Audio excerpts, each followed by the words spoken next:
Welcome to Modern Man. Today's topic is passion. Hi, I'm Rosalind Poon and welcome to Modern Man. And today we have the wonderful Rodney J. Lee with us. Hi, Rodney. Hi, how you doing? I'm doing very well, thanks, Good, mate. good. And Rodney, for those of you who don't know, has spent the last 35 years as a poet and an educator in Las Vegas, specialising in English, which is interesting because Rodney's passion is Words. words. Absolutely words. Tell me about it. Well, in the beginning, there was the word, right? I love it. And ever since then, Yep. I guess, words have been very special. Now, words are the crystallization of our thoughts. Okay. They're the manifestation of our inner feelings. I can use my words to enter you. They can make you laugh. They can make you cry. They Yes. can make you angry with me. They can Yes. make you love me. Oh. Words are how we connect to others. I didn't realise words were that powerful. Boy, okay. Absolutely, absolutely. Words, I think, probably one of the single most powerful culture-building mechanisms that human beings use. It sets us apart from everything else on this planet. You know, they have communication, but they have a closed communication system. Our words allow us an open communication system because one word can have so many different meanings depending on the context, the intonation, the way that it's used. Oh, yes, okay. Words are just they're powerful connectors. I'm speechless. Sorry, I didn't mean to. Well, actually, I did mean to say it. So with words, which I agree, words are very, very important. And I do like your idea about how I was trying to think when you were talking about that. I slipped into what you talked about in another video. We talked about how people listen for 17 seconds and then they spend the next 2.5 minutes thinking about what they're going to say. Absolutely. So when you mentioned about words having multiple meanings, a friend of mine recently sent me a thing on Facebook about a word in English, and I forget what the word is. And in English it had like 3 lines, and then in I think it was Russian or something, it had like 300 Right. variations of the same word. And Right. I've gone, wow. And I thought English was difficult enough, Right. as in English and then Australian and then American. Mhm. Yes. So with words then, I mean, which is interesting to me, I find interesting these days, in that people don't seem to spell correctly. They create all these incredible words. I have to use Google to translate English, apparently. Right. So what's your take on this? Well, I guess I'm not an English purist. I think of words more. For an English teacher. I think of words more in the linguistic sense, and that as long as they're functioning to communicate ideas, they're serving the purpose of what a word is meant to do. Our language is fluid. It's ever evolving. And I know the good custodians and those people, my English teachers that I had, they want to preserve English exactly the way it was, and we should all speak the way Shakespeare did, but nothing That'd can be a problem. Right. Nothing can be further from the truth.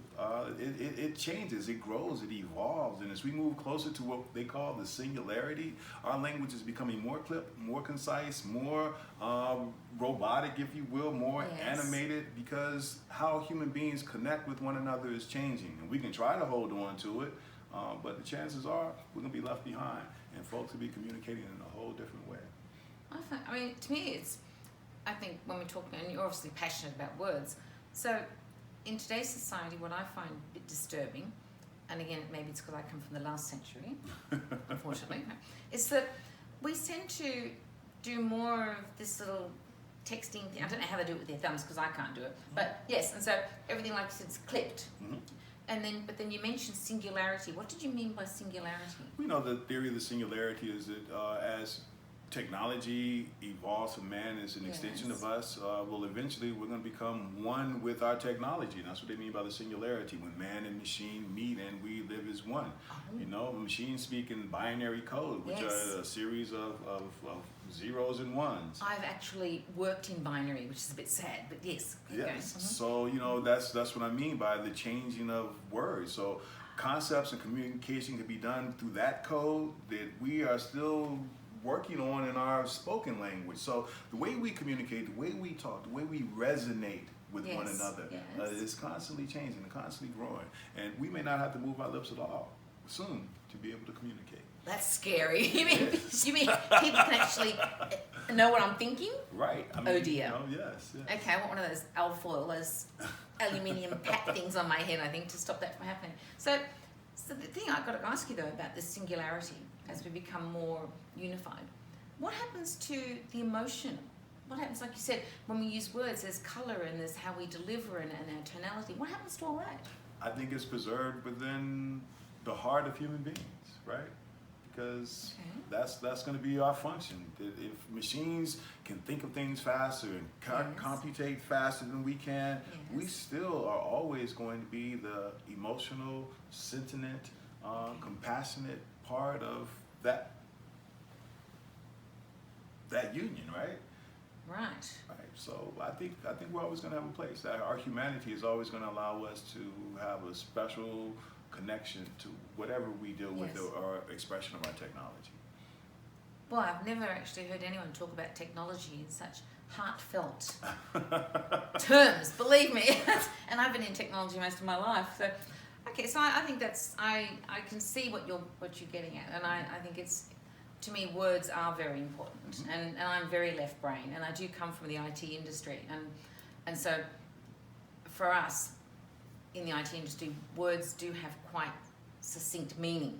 Yes, and we do take it out of context, and we try to put it in a purified little box. Right. Yes, and that's where, of course, most computer systems go to hell in a handbasket because it doesn't work. Right. That's right.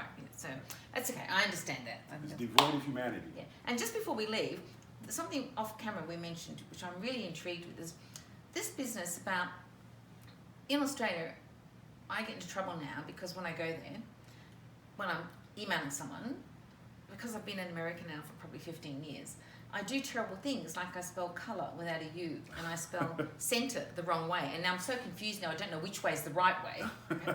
So you mentioned, though, that this is deliberate.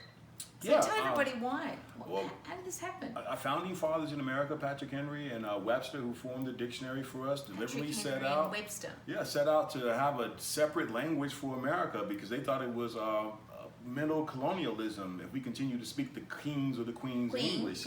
So they dropped the U and they added a different spelling to theater to really have a separation, a linguistic separation from the former mother country. It was another stage of rebellion and independence for America to really separate ourselves in language. Same thing teenagers do, right, with their slang language.